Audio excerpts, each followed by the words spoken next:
پھر خواہ وہ آنکھ خود بخود اندر چلی جائے یا ہاتھ یا کپڑے سے اس کو اندر پہنچایا جائے، وضو ہر صورت میں ٹوٹ جائے گا۔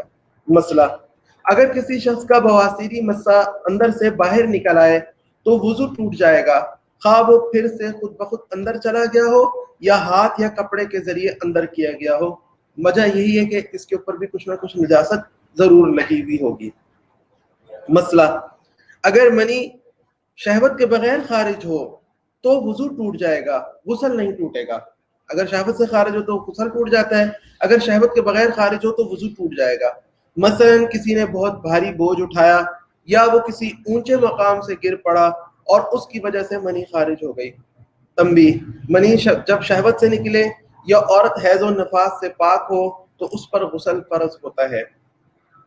آگے پیچھے کی راہ سے جو چیز خلاف عادت نکلے، یعنی عام روٹین نہیں ہے نکلنے کی، کبھی کبھی کسی کو کچھ نکل آتا ہے، یہ وہ چیزیں ہیں۔ اس میں استحاضہ کا خون عورتوں کو، اور یا کیڑا نکل آیا یا کنکری نکل آئی، حقنہ کی نلی جو مقد کے اندر غائب ہو گئی ہو، حقنہ یعنی اینیمیا جو ڈالتے ہیں، تو اس کی جب وہ نلی اندر کی گئی تو وہ اندر چھپ گئی ہو، اتنی اندر ہو گئی ہے، تو یہ کیڑا کنکری وغیرہ اگرچہ خود، اب آگے ان کے اندر تفصیل شروع کرتے ہیں، کیڑا کنکری وغیرہ اگرچہ خود پاک ہیں لیکن ان کے نکلنے سے کچھ نجاست بھی ضرور نکلتی ہے، اگرچہ وہ تھوڑی ہی ہو، اور آگے پیچھے کی راہ سے تھوڑی سی بھی نجاست نکلے تو اس سے وضو ٹوٹ جاتا ہے۔ یعنی یوں سمجھ لیجئے کہ انسان کے آگے پیچھے کے قدرتی راستے سے کچھ بھی نکل آئے، چاہے روٹین کی نکلنے والی چیز ہو یا روٹین سے ہٹ کر کوئی چیز ہو، وہ نکل آئے تو چونکہ اس کے ساتھ کچھ نہ کچھ نجاست ضرور نکلے گی، یا تو خود نجاست ہی باہر آئے گی یا کوئی اور چیز آئے گی جو خود پاک ہوتی ہے لیکن اس کے ساتھ اس پر نجاست ضرور لگی ہوئی ہوگی کچھ نہ کچھ، تو اس نجاست کے نکلنے کی وجہ سے وضو ٹوٹ جاتا ہے۔ آگے کی راہ سے، مسئلہ، آگے کی راہ سے کوئی کیڑا یا جیسے کینچوا یا کنکری نکلے تو وضو ٹوٹ جاتا ہے۔ مسئلہ، اگر عورت نے اپنی شرمگاہ آگے کی راہ کے اندر تیل ٹپکایا یا مرہم لگائی تو اس تیل کے باہر نکل آنے سے وضو ٹوٹ جاتا ہے۔ اندر جانے کی بات نہیں ہے، باہر نکلنے کی بات ہے کہ باہر نکلنے سے وضو ٹوٹتا ہے، اندر جانے سے نہیں وضو ٹوٹتا۔ اندر جانے سے روزہ ٹوٹنے کا مسئلہ آتا ہے تو آتا ہے، وہ پھر وہاں پر روزے کے بیان میں تفصیل آئے گی۔ مسئلہ، بواسیر کے علاج کے لیے کوئی تیل یا مرہم پخانے کے مقام کے اندر لگائے، جب وہ باہر نکل آئے تو وضو ٹوٹ جائے گا۔ مسئلہ، عورتوں میں بیماری کی وجہ سے جو لیسدار پانی لیکوریا آگے کی طرف سے آتا ہے تو وہ پانی نجس ہوتا ہے اور اس کے نکلنے سے وضو ٹوٹ جاتا ہے۔ مسئلہ، جو ہوا مرد اور عورت کے پیشاب کے مقام سے نکلے اس سے وضو نہیں ٹوٹتا۔ وہ در حقیقت یعنی اس پر فقہا وغیرہ بات کرتے ہیں کہ وہ خالی حرکت سی ہوتی ہے، ہوا نہیں ہوتی، نجاست سے اٹھنے والی ہوا نہیں ہوتی۔ مسئلہ، عورت کے اندرونی معائنے کے لیے اگر لیڈی ڈاکٹر نے شرمگاہ میں انگلی داخل کی یا کوئی اور سٹرپ وغیرہ داخل کی تو اس سے عورت کا وضو ٹوٹ جائے گا۔ وجہ یہاں پر داخل کرنے کی وجہ سے نہیں ہے، بلکہ جب وہ اندر سے باہر واپس آئے گی تو اس کے اوپر چونکہ وہ نجاست والے مقام میں داخل ہوئی تھی، اس میں کچھ نہ کچھ نجاست ضرور لگی ہوگی۔ تو یہی چیز اینیمیا والی جو حقنہ کے اندر بات آئی تھی، وہاں بھی یہی ہے کہ جب وہ اتنا اندر چلی گئی ہے اور اس کے بعد جب اس کو واپس باہر نکالیں گے تو اس میں کچھ نہ کچھ نجاست ضرور ہوگی، تو اس کی وجہ سے وضو ٹوٹ جاتا ہے۔ مسئلہ، ولادت سے پیشتر عورت کو جو پانی چھوٹتا ہے وہ نفاس نہیں ہے بلکہ نجس رطوبت ہے جس سے وضو ٹوٹ جاتا ہے، لیکن اس کے نکلنے سے نماز معاف نہیں ہوگی۔ نماز معاف ہوتی ہے نفاس کے نکلنے پر، اور نفاس نکلتا ہے عورت کو بچے کی ولادت کے بعد۔ آگے ہے کہ آگے پیچھے کی راہ کے علاوہ جسم سے جسم کے کسی اور جگہ سے نجاست کا نکلنا، یہ بھی وضو کو توڑ دیتا ہے۔ اس میں تھوڑے سے ڈیٹیل ہے کہ کیا کیا چیزیں ہیں۔ اس میں ہم دیکھتے ہیں سب سے پہلے ہے خون، پیپ اور کچ لہو کا نکلنا۔ کچ لہو یعنی پانی سا ہے، ذرا پورا خون نہیں بنا، ایسا سا نکلا ہے اندر سے۔ لیکن ان میں یہ وضو کب ٹوٹتا ہے، اس کے لیے سب سے پہلے قاعدہ اور ضابطہ ذکر ہے۔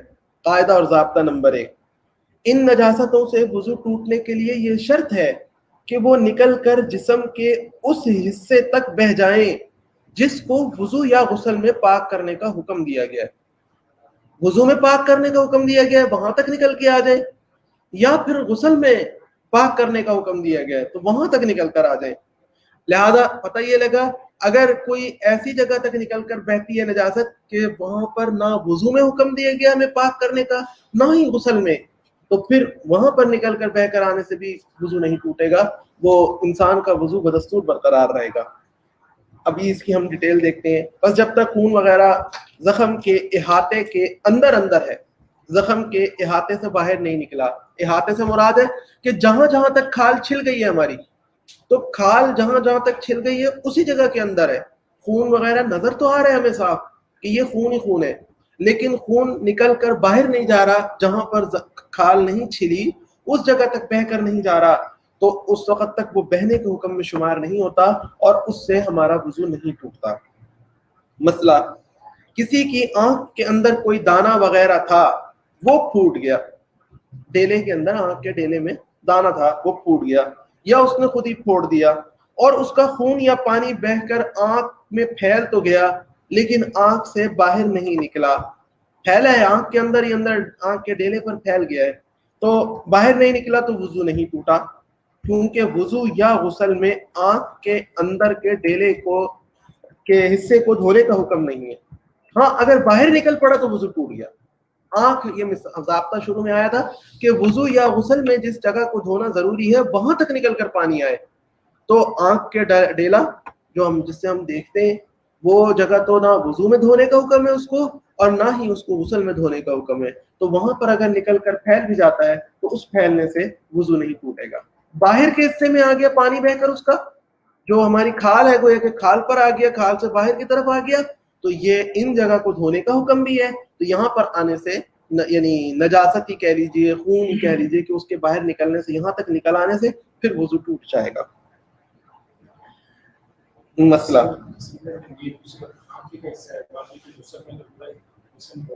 جی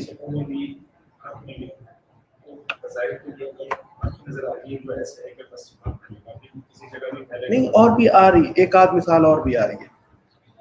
کسی کی آنکھ کے اندر کوئی مسئلہ, اگر کان کے اندر دانا ہو, کان کے اندر کی طرف کر کے دانا ہے وہ پھوٹ جائے, تو جب تک خون پیپ سوراخ کے اندر اس جگہ تک رہے جہاں غسل کرتے وقت پانی پہنچانا فرض نہیں ہے تب تک وضو نہیں جاتا, اور جب ایسی جگہ پر بہ کر آ جائے جہاں پانی پہنچانا فرض ہے تو وضو ٹوٹ جائے گا. یعنی باہر کے حصے کی طرف آ جائے. اب انگلی ڈالے تو انگلی تو ہماری اندر چلی جاتی ہے, ہمیں محسوس ہوتا ہے کہ یہاں پر یہ دانا تھا اور وہ دانا پھوٹ گیا, اس پہ خون بھی نکل رہا ہے. مسئلہ اگر کسی کے سوئی چبھ گئی اور خون نکل آیا لیکن جب تب تک وضو نہیں جاتا, اور جب ایسی جگہ پر بہ کر آ جائے جہاں پانی پہنچانا فرض ہے تو وضو ٹوٹ جائے گا. مسئلہ اگر کسی کے سوئی چبھ گئی اور خون نکل آیا لیکن بہا نہیں تو وضو نہیں ٹوٹا, اور جو ذرا بھی اپنی جگہ سے بہ پڑا تو وضو ٹوٹ گیا. یہ عام کہیں پر بھی سوئی چبھنے کی بات ہو رہی ہے. جسم کے کسی بھی جگہ پہ سوئی چبھ گئی, ہاں کیونکہ اب یہاں پہ چبھ گئی, اگر ہمارے بازو پہ چبھ گئی, کمر پہ چبھ گئی, تو کمر یا بازو کو وضو میں تو دھونا ضروری نہیں ہے لیکن غسل میں تو دھونا ضروری ہے نا.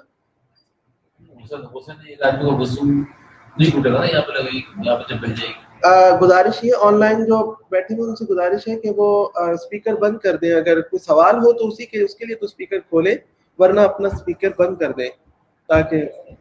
اچھا, میں یہ سوال آیا ہے کہ کمر پر یا بازو کے اوپر اگر کسی کا سوئی چبھ جاتی ہے, دیکھیے ہم نے ضابطہ یہ پڑھا ہے, جی میں آپ کو دوبارہ اس میں ضابطے کی وضاحت کرتا ہوں. ضابطہ ہم نے یہ پڑھا ہے کہ وضو بھی ٹوٹ جائے گا. وضو بھی ٹوٹ جائے گا کب؟ کہ اس جگہ کے اوپر خون بہ کر آ جائے کہ جہاں پر وضو میں دھونا جس کا ضروری ہے یا غسل میں بھی دھونا ضروری ہے. وضو میں تو دھونا ضروری نہیں ہے لیکن غسل میں تو دھونا ضروری ہے نا کمر کو. تو کمر کے اوپر سوئی چبھ گئی اور وہاں سے خون نکل کر بہ گیا تو اس سے غسل تو نہیں ٹوٹے گا لیکن ہمارا وضو ٹوٹ جائے گا, کیونکہ کمر کو دھونا ضروری ہے غسل میں.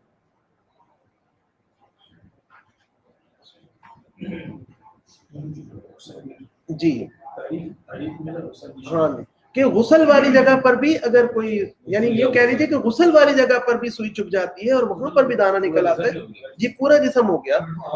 آنکھ کہہ لیجئے, کان کہہ لیجئے, ناک کا وہ اندر کا حصہ کہہ لیجئے جس کو غسل میں نہیں دھویا جاتا, اس طرح سے اور جسم کے وہ غسل میں آ جائے گا. منہ کے اندر کا حصہ تو غسل میں آ جاتا ہے, اس کو غسل میں دھونا ضروری ہے.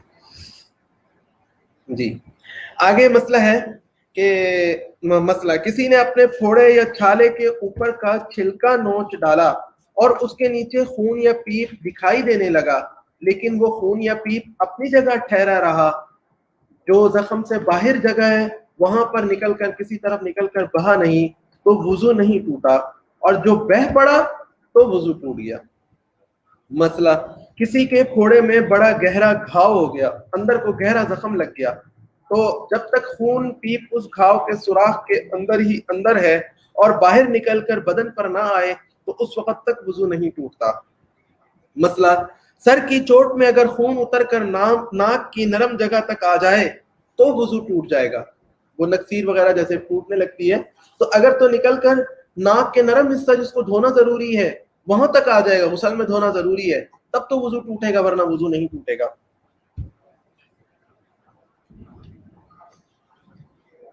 اگر کان سے نکل کر کان کے اس حصے تک آ جائے جس کا دھونا غسل کرتے وقت فرض ہے تب بھی وضو ٹوٹ جائے گا.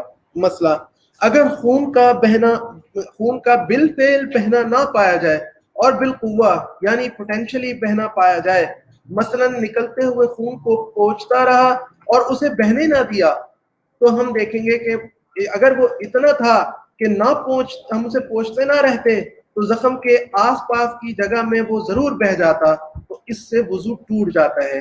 لہذا اگر اتنی مقدار بنتی ہو کہ جو بہہ جاتی ہے تو وضو ٹوٹ جائے گا, ورنہ نہیں. اور یہ بات غور و فکر اور گمان غالب سے معلوم ہو جائے گی کہ وہ بہنے والی مقدار تھی یا نہیں.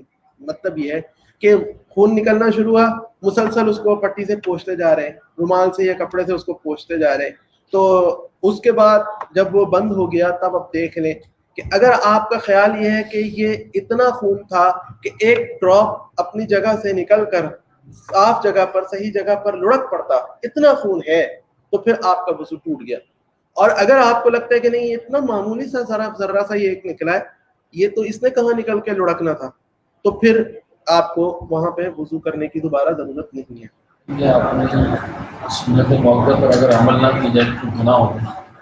سنت موقع یہ تو آپ نے مسواک کرنا سنت موقع ہے, جی نہیں وہ سنت موقع ہے مردوں کی, اگر نہیں مسواک کریں گے تو سنت موقع کا گناہ چھوڑنے کا گناہ ہوگا.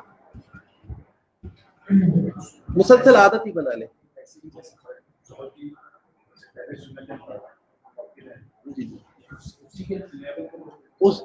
اسی کے لیول کا سوال آیا ہے کہ سنت مسواک کے بارے میں معلوم ہوا کہ سنت مؤکدہ ہے مسواک کرنا, تو اس کو چھوڑنا کیا سنت مؤکدہ کا ترک ہے. وہ بتایا ہی یہ کیا کہ یعنی مسلسل عادت بنا لینا ایک میں داخل ہے. کبھی کبھار میں تو یعنی انگلی سے کرنا یہ نقصان دہ رہا ہے تب انگلی سے کرنا, اس کی تو اجازت ہے, لیکن ایک بلا وجہ کی روٹین بنا لینا کہ مسواک کرنی ہی نہیں ہے. جی ہاں, ہمیں مطلب یہ چیز نوٹ کرنے والی ہے کہ بلا وجہ لکڑی کی یا پیلو وغیرہ کی جڑ کی مسواک کو چھوڑنے کی عادت بنا لینا یہ سنت مؤکدہ کا ترک ہے. اچھا یہ مسئلے کو ہم مکمل کر لیتے ہیں. اس کے بعد والا مسئلہ ہے کسی کے زخم سے ذرا خون نکلا, اس نے کپڑے سے صاف کر لیا, پھر ذرا سا نکلا, پھر اس نے صاف کر ڈالا, اسی طرح کئی دفعہ کیا کہ خون بہنے نہ پایا, تو دل میں سوچ کر کہ اگر ایسا معلوم ہو کہ صاف نہ کیا جاتا تو بہہ پڑتا تو وضو ٹوٹ جائے گا, اور اگر ایسا معلوم ہو کہ صاف نہ کیا جاتا تو تب بھی نہ بہتا تو وضو نہیں ٹوٹے گا. یہاں پر یہ ہمارا مسئلہ کمپلیٹ ہو گیا. انشاءاللہ باقی کل کریں گے. ایک سوال مجھے یاد آیا, کل کسی نے سوال کیا تھا کہ وضو کی دعائیں پڑھنے کے اعتبار سے کہ جب کموڈ کا ڈھکنا بند کر دیا جائے تو کیا وضو کی دعائیں وہاں پڑھ سکتے ہیں. تو صراحت کے ساتھ تو نہیں ملا کہ اگر وضو کا کموڈ کا ڈھکنا بند کر دیں تو پھر وضو کی دعائیں وہاں پر پڑھ سکتے ہیں. البتہ ہمیں جو ضابطہ ملا ہے وہ ضابطہ یہی ملا ہے کہ سیپریٹ جگہ ہے, کمرہ کہہ لیجیے, واش روم ایک ہی ہے لیکن سیپریٹ جگہ ہے, وضو کی علیحدہ جگہ ہے, اور کموڈ فلش وغیرہ وہ علیحدہ جگہ پر ہے. تو آپ پھر زبان سے پڑھ سکتے ہیں وضو کرتے وقت دعائیں. ورنہ آپ اگر بالکل ساتھ ہی کھڑے ہو کر فلش کے ساتھ کھڑے ہو کر یا کموڈ کے ساتھ کھڑے ہو کر آپ کو وضو کرنا پڑ رہا ہے, جگہ تنگ ہے, تو پھر آپ زبان سے نہ پڑھیں, دل میں پڑھیں. بس یہ ضابطہ ہمارے سامنے آیا.